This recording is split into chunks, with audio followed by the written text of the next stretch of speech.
the West Country and Swindon Town's promotion final at Wembley on Monday. Well, Roger's been with Swindon at their training and he begins with memories of the last time that Swindon reached Wembley. It was back in 1969 when Don Rogers, arguably Swindon's best ever player, clinched the club's biggest success to date.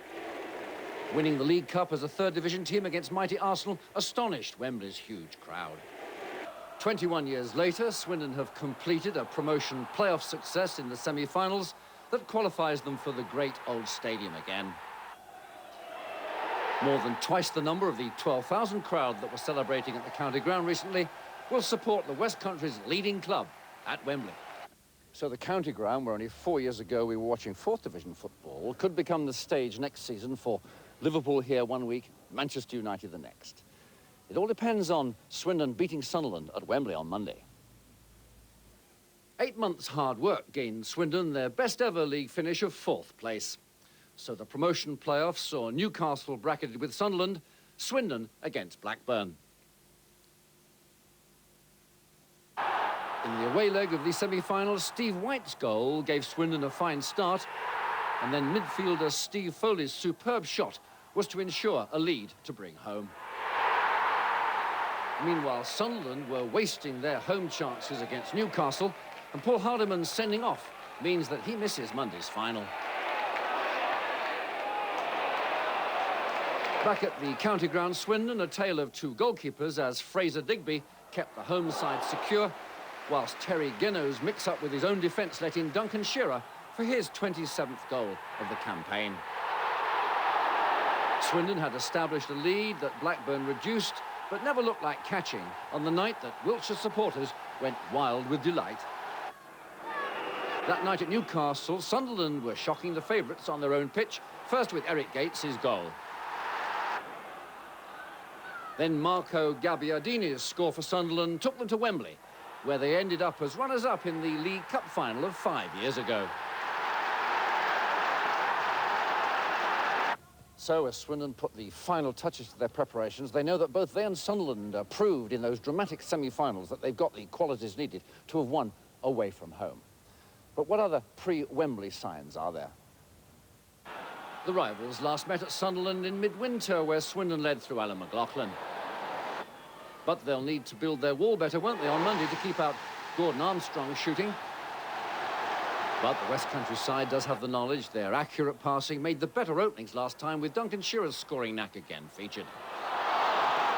As Swindon planned to avoid the sort of untidy goal Thomas Hauser was allowed last December, what can manager Ozzy Ardiles do now to help his players overcome possible Wembley nerves? Not much, really. It's completely up to them. I can talk a lot, 1 hour, 2 hours, or as little as 5 minutes, it doesn't matter. Either way, how you are going to react to a big occasion like Wembley. Wembley always creating people different sensation. But that for certain is something that they're going to remember for all their life, like I did. Sometimes people could freeze a bit, sometimes people would like to be playing with 80,000 people watching, and maybe they play just a little bit better and so on. Everybody reacts a little bit different. Colin, you're the sole survivor from the 4th division team. This must mean a lot to you to have the chance of making the 1st division. Yeah, I joined Swindon when they were in the 4th, and it seems a long time ago. We've had reasonable, successful seasons since then, but I think this would top it all, obviously. This is the biggest game I'll ever played in. I think Fraser Digby played in the 3rd division as well. But for the club and the whole town, to sell 28,000 tickets just shows what they think about it as well. Would you hazard a thought about the score, the result? I don't think it'll be a 0-0. I think there's bound to be goals, and if it's a hot day, it could come near the end of the game. Hopefully we'll be fit enough to keep going. Yes, on Wembley's big pitch that requires so much running in possibly humid conditions, the occasion adds up to a demand for peak fitness. Are Swindon ready? Well, I like to think they've been fit all season. Obviously, we've trained very hard this week, early in the week, to concentrate on the Wembley pitch. As you say, it's very strength sapping and endurance and that. But we've got the players to cope with that, and as long as our fitness is right, I feel quite sure that we can produce our football, which will take us into the 1st division. A welcome sign about Swindon's style of play this season has been their smooth, accurate, inventive passing. It's precisely the style that often succeeds on Wembley's big pitch and smooth playing surface. Swindon's trademark has become the accurate, shorter passing that Ardiles grew up with in Argentina and found at Spurs.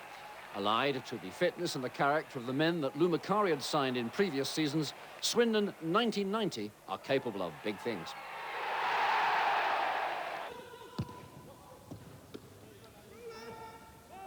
So who's going to win then? I don't know. That's why I'm going to Wembley along with 80,000 on Monday to find out. But I tell you what, these Swindon boys are in buoyant mood.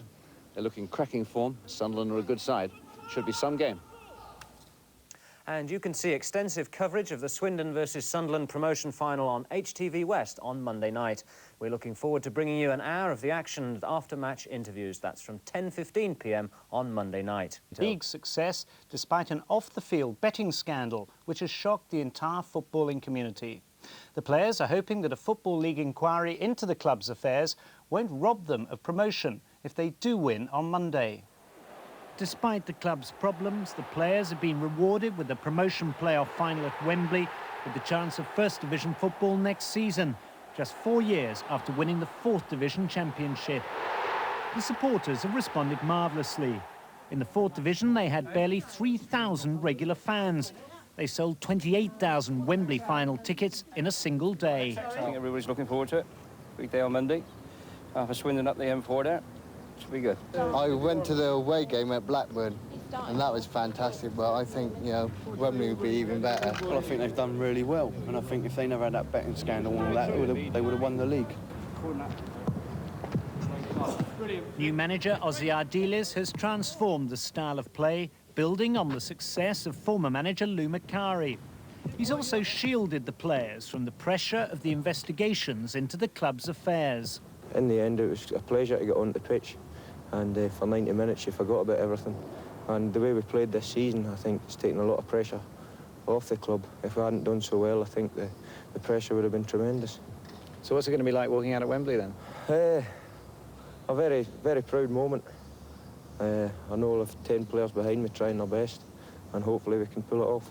People have made us favourites now. You know, I think that's not something Swindon Town are used to. But they've built that reputation up over the last 3 or 4 years with the old manager and the new manager. So it's going to be nice to go out as favourites for a change. On Monday, it'll be a penalty shootout if it's level after extra time. So the pressure on the goal scorers will be even greater than ever.